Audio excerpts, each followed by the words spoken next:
I'm 28, a veteran, and I live with PTSD that's severe enough that I was approved for a service dog a couple of years ago. Ranger, my 4-year-old German Shepherd, isn't just a companion. He's trained to literally keep me alive. He recognizes the signs of panic attacks before they spiral, applies deep pressure when I dissociate, and helps ground me when my brain goes somewhere dark. He may wag his tail and enjoy belly rubs, but he's not a pet. He's medical equipment with fur. Last weekend I went to my cousin's birthday party. It was a backyard gathering, maybe 30 people. I knew most of the guests and felt comfortable enough to attend. Ranger wore his vest, clearly labeled as a service animal and do not pet. For the most part, things were fine, until I met Skylar. She's my cousin's girlfriend's sister, 26, and this was my first time seeing her. The second she spotted Ranger, she zeroed in. Wow, he's gorgeous. Can I pet him? No. I told her politely. He's working. She looked him over. He was lying calmly beside me and scoffed. Working? He's just laying there. He's monitoring me. That's his job. She rolled her eyes, clearly unimpressed, but dropped it. About an hour later, Ranger started pawing at my leg, his alert that I was about to have a panic attack. I excused myself, went off to a quiet corner of the yard, and worked through grounding exercises while Ranger did his job. When we came back, Skylar made sure her opinion was heard. That's so fake. He probably just trained that dog to do tricks for attention. I ignored her. Not the first time someone's doubted me. Later on, I went inside to use the bathroom. Ranger was left in a downstay by my chair, trained to stay unless there's a genuine emergency. I wasn't gone more than 5 minutes. When I came back, my stomach dropped. Skylar was crouched down next to him, feeding him something. What are you doing? I demanded. She jumped, giggling. Relax. Just giving him a treat. He looked hungry. What treat? Just a brownie. Homemade. The pit in my stomach grew. A regular brownie? She laughed again. Well, special brownie. But chill, it's just weed. Dogs need to relax too.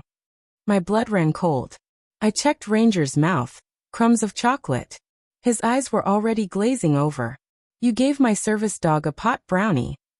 She shrugged. Don't be so dramatic. It's organic. I scooped up my 80-pound dog and rushed to my car. As I loaded him in, Skylar followed, still laughing. You're overreacting. My friend's dog ate an edible once, he was fine. I snapped back. That's assault. She snorted. Assault on a dog? Please. He's a service animal. You just committed a federal crime. Whatever, drama queen. It's just weed. I didn't have time to argue. Ranger was already stumbling. I called the emergency vet while speeding over.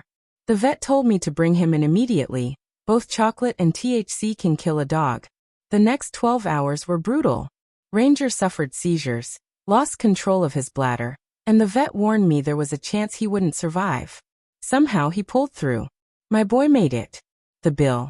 $5,327.43. The next morning, I filed a police report. I handed over the vet records, Ranger's service dog certification, and the receipts. The police didn't brush it off. They took it extremely seriously. Skylar was about to learn that it's just weed doesn't fly when you've poisoned a trained service animal. After filing, my lawyer friend, another vet buddy who now specializes in disability law, helped me draft a formal demand letter for the full cost of the vet bills. We attached the itemized charges, photos of Ranger in the hospital, and the police report. A couple of nights later, I got a knock at my door. It was Skylar, with her mom, Patricia, and her stepdad, Gordon, in tow. They showed up like they were here to negotiate a peace treaty. Patricia dove in first. Skylar told us about the little misunderstanding at the party. Misunderstanding. I shot back. She poisoned my service dog. She just gave him a treat, Patricia insisted. She didn't know chocolate was bad for dogs. She knew, I said flatly. She admitted it was a pot brownie. Gordon tried his hand at smoothing things over. Look, son, we get that you're upset about the bill. How about we pay half? Call it even. Half, I said. Your daughter committed a crime. The vet bill isn't her only problem. Finally, Skylar piped up. This is insane. It was an accident. You accidentally fed my service dog a pot brownie? I didn't think it would hurt him. Some dogs handle edibles fine. So you've done this before? I shot back. Her mom jumped in again, desperate to redirect. What's done is done. Surely, we can work this out without dragging lawyers and police into it. I stared at them. Your daughter deliberately fed a service animal a pot brownie. That's a federal crime under the ADA. Penalty: up to a $1,000 fine and 90 days in jail, just for injuring a service dog. That's before we even get into the state charges for animal cruelty and possession of an illegal substance. Skylar's face drained of color. For the first time, she seemed to realize this wasn't going away. I didn't have anything on me. You were the one who gave it to my dog. That's not only possession, that's distribution, and to a service dog, with people watching, after I had specifically told you not to interact with him. Patricia pulled out her checkbook, her voice tense. What if we just pay the full vet bill right now? We can cover it in cash, and Skylar will apologize. I shook my head. Writing a check doesn't erase criminal charges. That's not how this works. This is ridiculous, she snapped. That's when Gordon stood up, his tone full of irritation. It was a mistake. You're ruining a young woman's life over a dog. I met his glare. Ranger isn't just a dog. He's my medical equipment. What if someone swapped your insulin pump fluid with sugar water as a joke? Would that be funny? Would you be fine with that? That's not the same thing. It's exactly the same thing. The argument went in circles for a while before they finally stormed off. Skylar was in tears, accusing me of being vindictive and destroying her life. But the truth was simple. She destroyed her own life when she decided to feed drugs to my dog for fun. And unfortunately, she wasn't done making things worse for herself. I'm still shaking as I type this update. Remember how Skylar thought everything would just blow over? You know. First, she tried the social pressure route. She took to social media, posting about how her friend's brother, real subtle Skylar, was pressing charges over what she called a harmless mistake, and how I supposedly valued an animal more than human compassion. Her friends flocked to her side, leaving comments about how it was just a dog, mistakes happen, and accusing me of being greedy. My cousin, who hosted the party, sent me screenshots of all of it. I didn't respond publicly, but I forwarded everything to my lawyer. Paper trails matter. Then the police investigation started making progress. When officers interviewed people from the party, multiple guests confirmed Skylar had arrived with a container of brownies and was handing them out while joking that they were special with a wink. At least 3 witnesses said they specifically heard her being told not to give any to Ranger. One of those witnesses, a friend of my cousin named Jerome, went even further. He swore he heard her say, "Watch this, it'll be hilarious," before walking toward Ranger while I was in the bathroom. That's not a mistake. That's premeditation. The detective later called me to confirm that the charges were being upgraded. Animal cruelty, assault on a service animal, and possession with intent to distribute. That's when Skylar really started panicking. She decided to call my job. Yes, my job. I work as a software developer at a small firm. We're like a family there, and my boss, Rashid, has always been supportive. He knows about my PTSD and understands why Ranger is with me at work. Skylar called the office pretending to be concerned, saying I was unstable and vindictive. Rashid didn't buy it. He transferred her straight to me. "Why are you calling my work?" I asked, furious. "You won't answer my calls," she whined.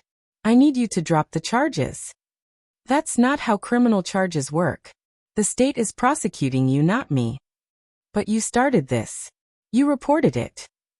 You poisoned my service dog, I snapped. I've apologized. No, you haven't. You've made excuses, tried to buy your way out, and now you're harassing me. Her voice cracked. What do you want from me? I want my dog to not have been poisoned. But since I can't have that, I want justice. She hung up on me. And then came the final straw. Yesterday, Ranger and I went to the dog park. It's a private, members-only park where I pay a monthly fee, $50, because it's quiet and controlled, perfect for Ranger's needs. Guess who showed up? Skylar. With 2 friends. And their dogs. She spotted me instantly and marched over with a fake smile plastered on her face. Oh hey, what a coincidence. Ranger looks great. You need to leave, I told her flatly. It's a public park. It's a private park, members only. And there's a restraining order hearing next week. You being here is harassment. Her friends exchanged uneasy glances. One of them even pulled out her phone and started recording. I just wanted to show you I'm a dog lover, Skylar chirped. See, would a dog lover really hurt a dog on purpose? You did hurt my dog on purpose. It was a mistake. God, why can't you just let this go? That's when Ranger did something I'd never seen him do outside of work. He stepped in front of me, low and steady, and growled. A warning. Skylar's eyes widened. Did you see that? Your dog growled at me. He's aggressive. He's protecting me from a threat. That's literally his job. I'm recording this. Everyone can see your service dog is dangerous. Her friend holding the phone looked horrified. Skylar, let's just go. No. He needs to see I'm not a bad person. I made one mistake. The park manager, Tony, must have noticed the tension because he walked over. Is everything okay here? I pointed to Skylar. This woman poisoned my service dog. There's an ongoing criminal case. She needs to leave. Tony didn't even hesitate. Ma'am, you need to leave the property immediately. But I didn't do anything, she protested. I'm just here with my friends. You're harassing a member. Leave now or I'll call the police. Skylar's face twisted with rage. This isn't over. I'll prove you're crazy, she screamed as she stormed off. But then something surprising happened. Her friend, the one recording, lingered for a moment. She came over quietly and said, I didn't know about the service dog thing. I'm sorry. Then she slipped me her number. If you need the video for court. Not all heroes wear capes. Some just hit record at the right time. The final hearing wrapped up last week, and honestly, watching it all unfold was like something out of a movie. Skylar strolled into court in a sundress, trying to give off this innocent butter wouldn't melt in her mouth vibe. Her lawyer looked like he charged by the minute. Polished suit, polished voice, but even with all the money in the world he couldn't spin this into something harmless. Their first angle was to dismiss it as nothing more than a prank that spiraled out of control. The prosecutor didn't waste time. They rolled footage from the party where Skylar could be heard saying, "Watch this. It'll be hilarious." The judge was having none of it. Premeditated acts that involve endangering a service animal aren't jokes. They're crimes. Plan 2 from the defense was claiming she had no clue chocolate was dangerous for dogs. Again, the prosecutor had receipts. They pulled up posts from her own Instagram from 2 years back, where she had warned her followers about keeping chocolate away from her own dog. The look on her face when that came out. Picture the Pikachu shock meme in real life. Strategy 3? Trying to downplay the harm by saying my dog looked fine now. I testified about the constant worry for Ranger's health, the 2 weeks of work I couldn't attend, and the retraining necessary to make sure he was still fit for duty. The vet backed it up with medical details, explaining how severe his condition had been, and what the possible long-term consequences were. The judge cut through the nonsense with a brutal truth. Attempted murder doesn't get excused just because the victim survives. And then came the knockout blow. Remember my cousin's friend who had recorded Skylar at the dog park? She took the stand. Turns out, after leaving the park, Skylar had bragged in the car that she was going to prove I was crazy and force me to drop the charges. Or else. The friend, Bethany, had kept the recording. When that audio was played, even Skylar's lawyer put his head in his hands. The verdict was crystal clear. Guilty of assaulting a service animal, a federal misdemeanor. Guilty of animal cruelty under state law. Guilty of marijuana possession with intent to distribute. And guilty of stalking connected to the dog park incident.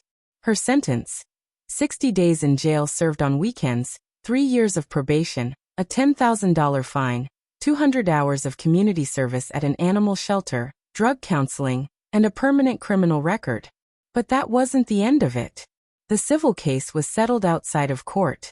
Her parents ended up covering $5,327.43 for the emergency vet bills, another $3,200 for Ranger's retraining and evaluations, $45,500 for my lost income and therapy, plus $12,000 in punitive damages.